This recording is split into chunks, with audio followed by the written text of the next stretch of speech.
नमस्कार, future express में आप सभी का स्वागत है। मैं हूं सुमित और हफ्ते का आखिरी कारोबारी सत्र भारतीय बाजारों में एक तेज बिकवाली और तेज बिकवाली के बाद एक स्ट्रॉन्ग पुल बैक मार्केट्स के अंदर कुछ ही देर पहले आता हुआ दिखाई पड़ा है। 17,675 का जोन अब इंडेक्स के अंदर देखने को मिल रहा है। निचले 100 से रिकवरी जरूर है। रफली 63 अंकों के आसपास का मूव लोअर लेवल से इंडेक्स में आया है और अभी जो इंडेक्स है वो फ्लैट टू पॉजिटिव साइड पे आप कह सकते हैं, लेकिन अच्छा पुल बैक निचले स्तरों से आईटी एंड सपोर्टिव स्टॉक्स की तरफ से जरूर देखने को मिल रहा है। लीड साइड पर जो मिड कैप है, स्मॉल कैप है, वो अभी प्रेशर में है। हालांकि 1% के आसपास का डिक्लाइन आपको दिखाई पड़ेगा मिड कैप इंडेक्स में, और स्मॉल कैप इंडेक्स भी करीब 3/4% की बिकवाली के साथ कामकाज करता हुआ दिख रहा है। निफ्टी बैंक हरे निशान में है, 0.5% के आसपास की रिकवरी वहां पर है और कुछ हद तक सपोर्टिव निफ्टी बैंक भी रहा है मार्केट की इस रिकवरी के लिए। तो निफ्टी बैंक की रिकवरी और आईटी का सपोर्ट कुछ हद तक मार्केट को पुल बैक दे रहा है। रादर कुछ एनबीएफसीज भी हैं जो कि पार्टिसिपेट कर रहे हैं, जिसके दम पर मार्केट्स वापस हरे निशान में लौटता हुआ दिखाई पड़ा है। स्ट्रॉन्ग पुल बैक आया है अदानी समूह के शेयरों में, जो एक समय पर 35% तक नीचे थे। वहां से एक बढ़िया रिकवरी के बाद अदानी पोर्ट अब 3-3.5% नीचे है। अदानी एंटरप्राइज अब 15% नीचे, यानी कि 20% के आसपास की रिकवरी लोअर लेवल से स्टॉक में देखी जा चुकी है। अदानी पोर्ट में लोअर लेवल से एक अच्छी रिकवरी है, एक समय में 20-25% के आसपास तक का डिक्लाइन, लेकिन वहां से अब 4-5% नीचे है। ऑलमोस्ट हाई के आसपास अदानी पोर्ट पहुंच गया है। अंबुजा सीमेंट, यहां पर भी लोअर लेवल से एक अच्छी रिकवरी देखने को मिली है। थोड़ी देर पहले ये भी करीब 10% नीचे था, अब 2-2.5% नीचे है। तो निचले स्तर से अच्छी रिकवरी पूरे स्पेस के अंदर जरूर बनते हुए आपको दिखाई पड़ेगी। आज हम बातचीत करेंगे शिवांगी सरदार से, हमारे साथ मौजूद हैं मोतीलाल ओसवाल सिक्योरिटी से। शिवांगी जी से हम बातचीत करेंगे मार्केट्स को लेके, उनकी इंडिविजुअल राय रणनीति समझेंगे और साथ ही साथ उनसे हम कुछ इंडिविजुअल स्टॉक्स के ऊपर बातचीत करेंगे, सस्ते ऑप्शन पर चर्चा करेंगे। शिवांगी जी से बातचीत करने से पहले कुछ ऑप्शंस की तस्वीर जो है वो आपके सामने आएगी, किस तरह की सिचुएशन फिलहाल इंडेक्स में देखने को मिल रही है। 17,500 जो क्रूशियल जोन है, जहां पे आज का इंडेक्स का लो भी 17,580 के आसपास के बने थे। तो मेजर 17,500 17,600 के आसपास की पुट राइटिंग, ऊपर 17,700 17,800 वो जोन है जहां पर बाजार अटक रहा है। तो शायद 17,800 17,350 नीचे दो जोन ऐसे हैं, लेकिन 17,500 को आप नियर टर्म सपोर्ट मार्केट में मान सकते हैं। निफ्टी बैंक के लिए 40,800 ये मौजूदा स्तर आपको दिखाई पड़ेगा। निचले स्तरों पर 40,500 40,300 ये वो जोन से जहाँ पे पुट राइटिंग है, और ऊपर 41,000 के जोन में आपको कॉल राइटर्स एक्टिव दिखाई पड़ेंगे। हीट मैप वीक साइड पर है, क्योंकि आज ब्रॉडर मार्केट्स जो हैं वो अभी भी बिकवाली के साथ कामकाज कर रहे हैं। आंकड़ों के बीच में अब शिवांगी मैम नमस्कार, स्वागत है कार्यक्रम में। कैसे देख रहे हो आप मार्केट्स को? हैवी वॉलेटिलिटी है, बजट अच्छा था, लेकिन सेंटिमेंट वाइज सो फार सिचुएशन खराब, तो उसका इंपैक्ट देखने को मिल रहा है। आप कैसे रीड कर रहे हो मार्केट्स को? जी बिल्कुल, नमस्कार सुमित जी और बहुत बहुत धन्यवाद। तो हमने देखा है कि बजट के बाद भी जो वोलेटिलिटी है वो कंटिन्यू दिख रही है मार्केट में। FII's लॉन्ग शॉर्ट रेशियो जो है वो 16% के आसपास आ चुका है, जो कि अपने लोअर बैंड के आसपास है। तो कहीं ना कहीं ये इंडिकेशन है कि यहाँ पे सपोर्ट बेस्ड बाइंग ज़रूर देखने को मिलेगा। पर कुछ ग्रुप कंपनीज के सेलिंग की वजह से मार्केट ओवरऑल सेंटिमेंट थोड़ा वीक हो रखा है और फॉलो अप बाइंग जो है वो मिसिंग हो रखा है। तो ओवरऑल अगर हम ट्रेडिंग के पर्सपेक्टिव से देखें तो कोई भी डिक्लाइंस आए उसमें हम खरीदारी करें, उसको यूटिलाइज करें, पर जो अपसाइड है वो भी एक वन डायरेक्शनल मूव नहीं मिल पाएगा हमें, वो भी कहीं ना कहीं कैप्ड है। तो स्मार्टली हम इस ऐसे बाज़ार में कामकाज करें, दायरे में रहने की संभावना रहेगी। और नीचे जो 17,500 का एक क्रूशल सपोर्ट रहेगा इंट्राडे के हिसाब से, और 17,350, और ऊपर में 17,777 एक रेजिस्टेंस है और 17,850। इन लेवल्स को ध्यान रखते हुए हम आगे ट्रेड कर सकते हैं। दूसरी ओर अगर हम बैंक निफ्टी की बात करें तो यहाँ पे हमने रिलेटिवली ज़्यादा स्ट्रेंथ देखा है एज कम्पेयर टू निफ्टी। कल भी हमने अच्छी बाइंग देखने को मिली थी, लॉन्ग बिल्टअप भी हुआ है यहाँ पे। और यहाँ पे हम अगर बात करें तो 41,250 तक के जाने की सुझाव है, और नीचे सपोर्ट के तौर पर 40,500 एक लेवल है जो एक एक्ट करेगा। तो 40,500 नीचे सपोर्ट और लॉन्ग साइड पे एटलीस्ट आप इंडेक्स को देखें। लेकिन एक बहुत अच्छा शब्द अभी शिवांगी जी ने यूज़ किया कि आपको इंडेक्स में स्मार्टली काम करना होगा, क्योंकि स्मार्टली मार्केट में बहुत तेज़ पुल बैक भी आ रहे हैं और बहुत तेज़ बिकवाली भी आ रही है, हैवी वॉलेटिलिटी है, तो उसके हिसाब से ही आपको मार्केट्स को प्ले करना होगा। शिवांगी जी के आने से पहले ही मार्केट्स के अंदर एक बढ़िया मूव आया भी है, तो देखना भी होगा कितनी दिन तक सस्टेनेबल रहता है। एटलीस्ट आधा घंटा तो रहे। 0.5% के आसपास की बढ़त यहाँ पर देखने को मिल रही है सो फार इंडेक्स के अंदर। शिवांगी मैम, कोई पोजीशंस लॉन्ग साइड पे या शॉर्ट साइड पे, कोई स्टॉक स्पेसिफिक? जी बिल्कुल, यहाँ पे अगर हम बात करें तो जैसा कि आपने बोला वोलेटिलिटी काफ़ी हो रखा है। हम देख रहे हैं कि स्विंग्स जो है वो काफ़ी बड़े हैं। तो ऐसे बाज़ार में हमें सेक्टर वाइज फोकस करना चाहिए, सेक्टर स्पेसिफिक रहना चाहिए। यहाँ पे पहला सेक्टर जो है आईटी सेक्टर, उसमें हमने पिछले एक महीने से बाइंग इंटरेस्ट देखा है और वो बरकरार है। मार्केट के वीकनेस के बावजूद भी यहाँ पे जो बाइंग इंटरेस्ट है वो लगातार दिख रहा है। तो यहाँ पे इन्फोसिस मेरा पहला पिक रहेगा। यहाँ पे खरीदारी की सलाह रहेगी। और हम इन्फोसिस की अगर चार्ट देखें तो हम देख रहे हैं कि यहाँ पे कंटिन्यूस ग्रेजुअल एक सपोर्ट बेस्ड जो है हायर जोन्स की तरफ शिफ्ट हो रहा है। 50 डे एक्सपोनेंशियल मूविंग एवरेज पे काफ़ी अच्छी तरह से सपोर्ट भी ले रहा है स्टॉक, और वीकली एक बुलिश इनगल्फिंग पैटर्न की तैयारी हो रही है, फॉर्मेशन हो रही है। तो यहाँ पे खरीदारी की सलाह रहेगी। 1660 तक के एक लक्ष्य बनते हुए दिखेंगे 1565 के स्टॉप लॉस के साथ। दूसरा पिक मेरा रहेगा ऑटो स्पेस में से। हमने देखा है कि पूरे बजट में जो इंफ्रास्ट्रक्चर कंपनीज है, जो ऑटो स्टॉक्स है, उस पर काफ़ी एक अच्छा पॉजिटिव ट्रिगर है, पॉजिटिव मोमेंटम है। और यहाँ पे M&M एक ऐसा स्टॉक है जो काफ़ी स्ट्रॉन्ग है, रेजिलेंट है, अपने वीकली रेजिस्टेंस जोन्स के ऊपर सरपास कर रहा है और वहाँ सस्टेन कर रहा है काफ़ी अच्छी तरह से। अच्छी बात यह है कि पिछले हफ्ते और इस हफ्ते हमने काफ़ी एक अच्छा वॉल्यूम्स देखा है इसमें लॉन्ग साइड में। तो यहाँ पे जो है जो इस रेंज को निकाला है वहाँ पे सस्टेन करने की संभावना रहेगी। यहाँ पे खरीदारी करें। 1420 तक के एक लक्ष्य बनते हुए दिखेंगे और स्टॉप लॉस हम बनाए रखें 1335 का। 1335 का स्टॉप लॉस, और लॉन्ग साइड पे आप जाएंगे M&M के अंदर करीब 1363 के आसपास ये अभी कामकाज करता हुआ दिखाई पड़ रहा है, आज हरे निशान में है। और आईटी से शिवांगी मैम ने बात की इन्फोसिस की, आप वहाँ पर भी तेज़ी देख सकते हैं और बढ़िया मूव इन्फोसिस ऑलरेडी दिखा भी रहा है। ऑलमोस्ट डे हाई के आसपास है, 0.5% की तेजी है, लोअर लेवल से स्ट्रॉन्ग पुल बैक है। 1660 रुपये के टारगेट्स के लिए 1565 का एक स्टॉप लॉस यहाँ पर मेंटेन करेंगे। 1599 के आसपास का मौजूदा स्तर है। और इसके अलावा M&M 1420 के टारगेट्स के लिए 1335 का एक स्टॉप लॉस यहाँ पर मेंटेन कर सकते हैं। आगे भी हम बातचीत करेंगे शिवांगी मैम से, लेकिन अब क्योंकि आईटी की बात चल ही रही है तो आईटी में बिरला सॉफ्ट के Q3 के जो नंबर्स हैं वो थोड़े से कमज़ोर देखने को मिले। कंपनी मुनाफे से घाटे में आ गई है, कंपनी के मार्जिन पर भी थोड़ा दबाव देखने को मिला। और इन नतीजों पर आगे बातचीत करने के लिए बिरला सॉफ्ट के MD एंड CEO अंगन गुहा सर हमारे साथ मौजूद भी हैं। गुहा सर नमस्कार, स्वागत है आपका कार्यक्रम में। नंबर्स वाइज तो थोड़ा सा जो प्रेशर है वो तो सर देखने को मिल ही रहा है, प्लस एक क्लाइंट रिलेटेड कंसर्न भी मार्केट फेस कर रहा है। सो पहले तो की हाइलाइट्स सर नंबर्स को लेकर क्या है? Sumit, first of all, thank you for having me on the show. From our standpoint, Q3 was a reasonable quarter. I mean, it was a quarter which has seasonality. It's a seasonally weak quarter.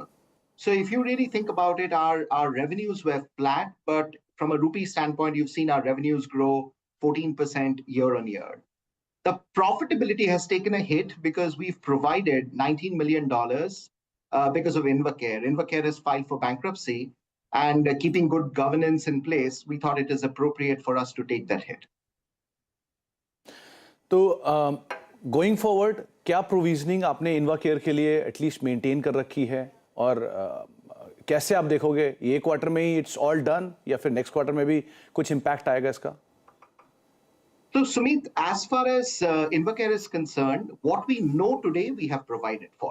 So, as of today, we are clean. But we don't know what's coming because since it's in Chapter 11, the courts will decide. So, we'll have to wait and watch. Okay. और sir क्या revenue loss इन्वाकेयर की वजह से, क्या revenues आपने उस सब तक जनरेट किए हैं और कितना एस्टिमेट है आपका कि क्या एक हिट लग सकता है उसकी वजह से? So we only generate about 3% or little lesser than 3% of our revenues from Invacare. Okay. So that will obviously continue. But outside of Invacare, I'm confident that we will show growth in 4Q. Okay. Guha sir last quarter में थोड़े से ज़्यादा फर्लोज थे, उसका impact था। ये quarter अब थोड़ा सा ईज आउट है, वहाँ पर फर्लोज इतने शायद नहीं रहेंगे, तो उसका इम्पैक्ट कितना है? अब नेक्स्ट क्वार्टर के लिए क्या एक्सपेक्ट करें हम? इन्वाकेयर को हटा भी दे तो भी, और अलॉन्ग विद दैट क्या क्लाइंट्स को लेके कुछ क्वेरीज या कोई इश्यूज आ रहे हैं कॉन्ट्रैक्ट्स को लेके? Are they cutting their expenses or something like that? As far as if I take Invacare outside, and like you rightly said, Q3 we had furloughs which we will not have in Q4. Q3 also we had certain projects that were on hold, and that is coming back in Q4. So I'm reasonably confident that from a margin perspective, outside of Invacare, we will show a growth in margins and we will show a growth in revenue. Now, Invacare, I don't know what's going to happen. We'll have to wait and watch. Okay, deal wins का situation कैसा है sir अभी? जो मैंने पहले पूछा उसी को मैं फिर रिपीट करूंगा। क्या कोई क्लाइंट कट आप देख रहे हो बजट्स में उनके, या एटलीस्ट ऑन होल्ड क्लाइंट्स अपनी पोजीशंस को रख रहे हो, ऐसा कुछ? सुमित जी, आपने देखा होगा इन Q3 we had the best deal wins in our history. I mean, we booked about $231 million worth of TCV orders in Q3. हमारा funnel काफी strong है. We are still winning deals, and I hope कि Q4 will also look good. अच्छा sir, ये इन्वाकेयर के अलावा कोई और ऐसा क्लाइंट जिसको आप कॉज ऑफ कंसर्न मान रहे हो, या फिर कहीं कोई रेड फ्लैग जो आपको रेज होता हो दिख रहा हो in your limited understanding as of now? So right now we don't have any other issues with any other clients. हमारे clients काफी strong हैं, and we are working well with them for years and years and years together. So I don't see that to be an issue as of today. Okay, गोहा sir, lastly head count को लेकर situation कैसी है? क्योंकि attrition was a concern 2 quarter पहले तक, अभी क्या वो ईज आउट हो गया है? वो जो बैड टाइम था हमने देख लिया, इसके आगे कुछ और? तो सुमित जी, आपने देखा होगा कि हमारा एट्रिशन जो है वो Q3 में कम हुआ है, right? From 27% we've come down to 25%. I think attrition will continue to come down a little bit, and that will also help in our margins going forward. So we are pretty confident keeping attrition within that levels, and we are adding headcount. Okay. Thank you Guha sir, हमारे साथ मौजूद रहने के लिए, अपना समय हमें देने के लिए, हमसे बातचीत करने के लिए और पूरी तरह से क्लैरिफिकेशन देने के लिए एक बड़े क्लाइंट को लेकर जो इश्यूज आ रहे हैं उस पर भी बहुत बहुत शुक्रिया सर, अपना समय हमें देने के लिए और हमसे बातचीत करने के लिए। Thank you. 2-2.5% नीचे अभी स्टॉक कामकाज कर रहा है। आज पुल बैक था लेकिन अब थोड़ा सा स्टेबल होता हुआ एटलीस्ट 265-266 के स्तरों पे अभी बिरला सॉफ्ट कामकाज कर रहा है। शिवांगी मैम, आईटी में आपने इन्फोसिस की बात की, मिड कैप आईटी में से कोई नाम आपको जो सही लग रहा हो? जी, अगर आईटी स्पेस में और स्टॉक्स की अगर हम बात करें तो मुझे यहाँ कोफोर्ज काफ़ी अच्छा लग रहा है। वीकली फ्रेम में हम देख रहे हैं पिछले 4 हफ्तों से ये stock higher highs higher lows बनाते जा रहा है। मंथली में भी अगर हम देखें तो ये स्टॉक एक ऐसा स्टॉक रहा है आईटी फ्रेम में जो कंसिस्टेंटली जो है रिटर्न्स दिया है, अभी भी जो है रेंज में कंसोलिडेट कर रहा है पर हायर लेवल्स को होल्ड कर रहा है। तो कोफोर्ज एक नाम है जिसमें हम खरीदारी कर सकते हैं। इस लेवल्स पे भी कोई भी डिक्लाइंस मिले उसको यूटिलाइज कर सकते हैं और यहाँ पे कम से कम 4500 तक के एक लक्ष्य बनते हुए दिख जाएंगे। स्टॉप लॉस बनाए रखे 4300 के आसपास का। ओके, तो 4300 के आसपास का स्टॉप लॉस। लॉन्ग साइड पे आप कोफोर्ज को देख सकते हैं। 2-2.5% की तेजी के साथ सोफार ये कामकाज करता हुआ दिखाई पड़ रहा है। एक न्यूज़ फ्लो और आप देख पा रहे हैं 100 करोड़ रुपए खर्च के साथ बायबैक करेगी टीम लीज, और जो टीम लीज ने अपने बायबैक का प्राइस रखा है वो भी करीब 3-3.25 लाख शेयरों के आसपास का बायबैक है। और इस बायबैक की खबर के बाद स्टॉक में एक रिएक्शन है, 5% का एक स्पाइक टीम लीज के स्टॉक्स में आते हुए दिखाई पड़ रहे हैं। ये बायबैक के बाद टेंडर रूट के जरिए ये बायबैक, जिसको बोर्ड की तरफ से अप्रूवल आता हुआ दिखाई पड़ा है, 3-3.25 लाख शेयरों का बायबैक होगा और 100 करोड़ रुपए के आसपास का पे आउट कंपनी बायबैक के ऊपर करेगी। 3050 रुपए ये बायबैक का प्राइस है, यानी कि मौजूदा स्तरों से इस तेजी के बाद करीब 700-750 रुपए का अपसाइड और आप बायबैक प्राइस में एटलीस्ट देख रहे हैं। शिवांगी मैम, कुछ और स्टॉक्स में आज कंज्यूमर डिस्क्रिशनरी स्पेंडिंग वाले 2 स्टॉक टाइटन और बर्जर दोनों इंडेक्स के टॉप गेनर हैं F&O के, इन पर आपका कोई व्यू? जी बिल्कुल, टाइटन में एक काफ़ी शानदार शॉर्ट कवरिंग मूव देखने को मिल रहा है। बल्कि हम देख रहे हैं कि पिछले 4 हफ्तों में जो पेन देखने को मिला था टाइटन आज काफ़ी बखूबी से उसको कवर कर रहा है। काफ़ी एक स्ट्रॉन्ग कैंडल फॉर्मेशन भी हो रहा है, बट अगेन स्टॉक काफ़ी बीटन डाउन था काफ़ी दिनों से, तो यहाँ पे थोड़ा और स्ट्रेंथ जो है मोमेंटम है वो ज़रूरी है। फॉलो अप बाइंग ज़रूरी है स्टॉक को सस्टेन करने के लिए। ओवरऑल स्टॉक काफ़ी अच्छा है, तो इसमें भी हम डिप्स यूटिलाइज कर सकते हैं। ओके, तो डिप्स को आप यूटिलाइज करेंगे, लॉन्ग साइड पे जाएंगे, लेकिन शॉर्ट कवरिंग कैंडिडेट 4-4.5% की तेजी नंबर्स के बाद यहाँ पर, और बर्जर में भी नंबर्स के बाद करीब 4-5% के आसपास का उछाल, इनफैक्ट 2.5% अब ऊपर बर्जर पेंट्स कामकाज कर रहा है। लोअर लेवल से 4-4.5% का मूव यहाँ पर देखने को मिला है। ब्रेक का वक्त है, ब्रेक के बाद लौटते हैं। शिवांगी मैम बनी हुई है, उनसे आगे बातचीत जारी रखेंगे, कुछ एक सस्ता ऑप्शन भी उनसे आइडेंटिफाई करवाएंगे। छोटे से ब्रेक के उस पार।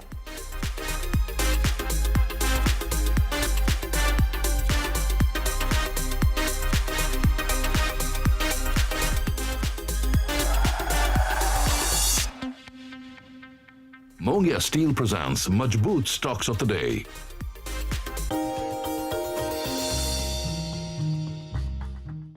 डू यू नो में आज हम बातचीत करने वाले हैं अमारा राजा बैटरीज के बारे में। दरअसल इस कंपनी से रिलेटेड बहुत सारे इंटरेस्टिंग फैक्ट हैं, लेकिन सबसे इंटरेस्टिंग फैक्ट तो इस कंपनी के नाम के साथ ही शुरू हुआ था।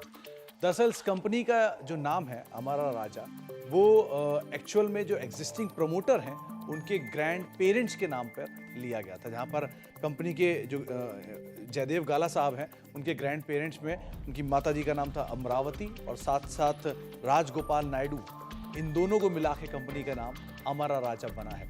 बहुत सारे रोचक तथ्यों में से एक इंटरेस्टिंग फैक्ट ये भी है कि देश की हर तीसरी गाड़ी की बैटरी जो है वो अमर राजा बैटरी बनाती है, यानी हर तीसरी गाड़ी जो पावर्ड बाय है वो अमर राजा बैटरी है। साथ ही साथ सिंगापुर की हर दूसरी गाड़ी जो है वो powered by Amar Raja battery है। इसके अलावा कुछ और इंटरेस्टिंग फैक्ट्स में एक देश का सबसे मजबूत और सबसे बढ़िया टैंक अर्जुन टैंक, इसकी भी बैटरी अमर राजा की तरफ से ही प्रोवाइड किया जाती है। और अमर राजा बैटरी का ना केवल ऑटोमोबाइल में कामकाज है, बल्कि रेलवेज, डिफेंस, टेलीकॉम जैसे कई सारे और सेक्टर हैं जिस पे कंपनी का भी कामकाज है। तो कई सारे रडार्स के लिए भी कंपनी बैटरीज प्रोवाइड कराती है। इसके अलावा एक और इंटरेस्टिंग फैक्ट ये भी है कि देश का हर तीसरा टेलीकॉम टावर जिससे आप मोबाइल की कनेक्टिविटी पाते हैं, उन टेलीकॉम टावर की बैटरीज को भी अमर राजा बैटरी ही बैटरी प्रोवाइड कराता है। साथ ही साथ अमर राजा बैटरी ना केवल गाड़ियों के लिए, ऑटोमोबाइल के लिए, नेटवर्क्स के लिए, रेडार्स के लिए, टेलीकॉम के लिए, रेलवेज के लिए बैटरीज प्रोवाइड कराता है, बल्कि कुछ इंटरेस्टिंग फैक्ट में ये भी एक फैक्ट है कि अमर राजा बैटरी ताजमहल के लिए, अगर ताजमहल की जो बैटरीज हैं उनको भी अमर राजा बैटरी ही प्रोवाइड कराता है। ये वर्ल्ड के 7 वंडर्स में से एक वंडर है जिसको अमर राजा बैटरी प्रोवाइड करता है, फिर पावर सर्विसेज प्रोवाइड कराता है।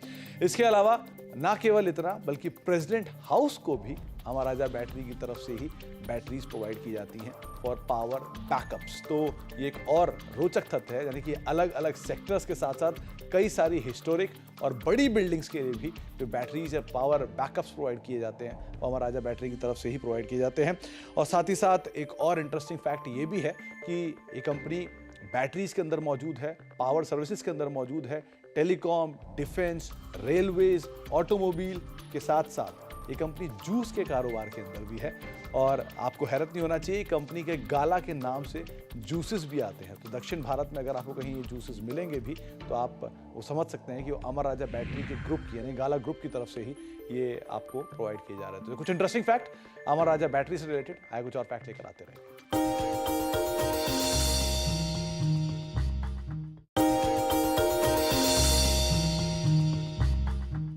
डू यू नो में आज हम बातचीत करने वाले हैं दुनिया की सबसे बड़ी कंपनियों में शुमार एप्पल की। दरअसल एप्पल जो कि हर घर में जाना हुआ नाम है, उससे रिलेटेड कुछ इंटरेस्टिंग फैक्ट्स आपके सामने रखते हैं।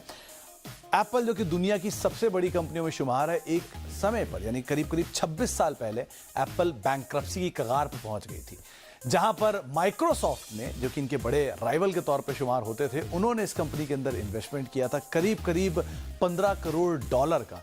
और उस इन्वेस्टमेंट के बाद से एप्पल की जो स्टोरी है वहां पर रिवाइवल आता हुआ दिखाई पड़ा। इसके अलावा एक और इंटरेस्टिंग फैक्ट कि एप्पल की आज की मार्केट कैप है करीब करीब $2.25 लाख करोड़, जितनी इंडियन जीडीपी या जिसके आसपास इंडियन जीडीपी कामकाज कर रही है। तो किस तरह से एप्पल ने एक बैंकरप्सी के लेवल से अपने आप को रिवाइव किया और आज इस तरह का साइज बनाया, वो आप खुद ही अंदाजा लगा सकते हैं कि एप्पल की आज की मार्केट कैप इंडियन जीडीपी के आसपास है। तो इस तरह के रिवाइवल, यानी कि बुरा दौर कभी भी बदल सकता है और अच्छा दौर कभी भी आ सकता है, इससे एक बढ़िया सबक मिलता भी है। ये कुछ इंटरेस्टिंग फैक्ट जो कि एप्पल से रिलेटेड है, कुछ और फैक्ट भी आपके लिए लेकर आते हैं।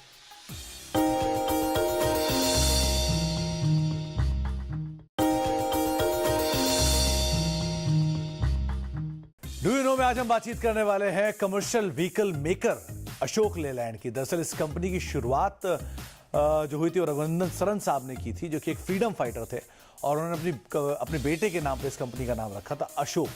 लेकिन धीरे धीरे लेलैंड ने जब इस कंपनी के अंदर 40% स्टेक खरीदा तो अशोक लेलैंड बना। बाद में हिंदुजा ग्रुप ने इस कंपनी के अंदर हिस्सा खरीदा और वो बहुत लेटर ट्रांजैक्शन था, लेकिन उस कंपनी का नाम में कोई फेरबदल नहीं किया।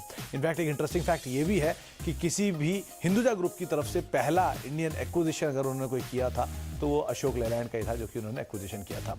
कुछ और इंटरेस्टिंग फैक्ट्स की अगर बात की जाए तो एक इंटरेस्टिंग फैक्ट ये भी है कि पहली इंडिजिनसली असेंबल्ड ऑस्टिन जो है वो अशोक लेलैंड की तरफ से बनाई गई थी और साथ ही साथ देश में चलने वाली पहली डबल।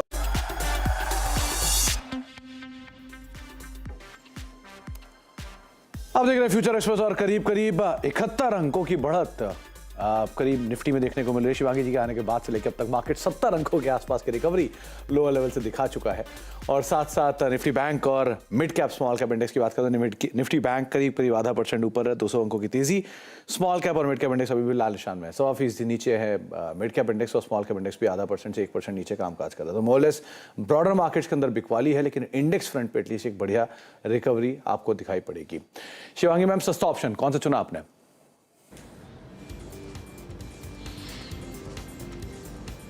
जी बिल्कुल, आज के सस्ता ऑप्शन के लिए मैंने चूज़ किया है सीमेंस। ये पूरे सेक्टर का जो है एक काफ़ी पॉजिटिव ट्रिगर है बजट के बाद, और यहाँ पे इस सेक्टर वाइज टेलविंड को देखते हुए हम देख रहे हैं कि आज भी काफ़ी अच्छा शॉर्ट कवरिंग मूव देखने को मिल रहा है। एग्जैक्टली अपने 50 डे एक्सपोनेंशियल मूविंग एवरेज पे सपोर्ट लेते हुए स्टॉक आगे बढ़ रहा है। RSI जो है वो भी एक पॉजिटिव डाइवर्जेंस दिखा रहा है, ओवरऑल काफ़ी पॉजिटिव लग रहा है। पिछले 2 दिनों में हमने करीबन 10% का ओपन इंटरेस्ट का एक एक्टिविटी देखा है यहाँ पे, तो काफ़ी शानदार मूव यहाँ एक्सपेक्टेड है। आगे चलते हुए यहाँ पे खरीदारी की सलाह रहेगी। 3000 के कॉल ऑप्शन में खरीदे, 65 के स्टॉप लॉस के साथ, टारगेट करीबन 120 के लिए। 120 के टारगेट्स, 35 का एक स्टॉप लॉस, 3000 की कॉल, 92 रुपए के स्तरों पर अभी ये काम काज कर रहे हैं। यानी कि रफली यहाँ से जो अपसाइड है वो उसमें अब करीब करीब 40 से 50 रुपए के आसपास का आता हुआ दिखाई पड़ सकता है, तो थोड़ी तेजी बेटर रहेगी। शिवांगी में अगर 3000 का 120 की पहला आपने टारगेट दिया और 65 का स्टॉप लॉस, माफ करिए 35 का नहीं 65 का एक स्टॉप लॉस रखेंगे, तो अगर 120 ब्रीच करता है तो उसके बाद क्या तेजी प्रिवेल करेगी इसमें? और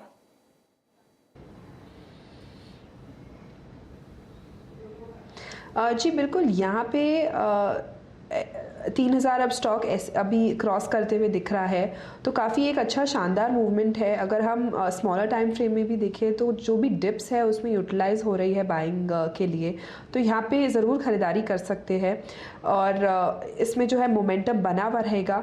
एक पहला रेजिस्टेंस यहाँ पे है 3070 का, तो वहाँ तक एक काफ़ी अच्छा स्मूथ मोमेंटम बनते हुए दिखेगा। चलिए, बहुत बहुत शुक्रिया शिवांगी मैम हमारे साथ मौजूद रहने के लिए, सभी शेयरों पर बातचीत करने के लिए और बाजार को पुल बैक प्रोवाइड कराने के लिए, बाजार में अपनी रणनीति में बताने के लिए। तो बाजार में एक अच्छी रिकवरी इंडेक्स में एटलीस्ट देखने को मिल रही है। 80 अंक ऊपर अब निफ्टी कामकाज कर रहा है और 17,690 ऑलमोस्ट 17,700 के आसपास इंडेक्स पहुंचता हुआ दिखाई पड़ रहा है। ब्रेक का वक्त है और ब्रेक के उस पार आशीष वर्मा आपके साथ मौजूद रहेंगे, 7 पोर सेंसेक्स लेके। नमस्कार।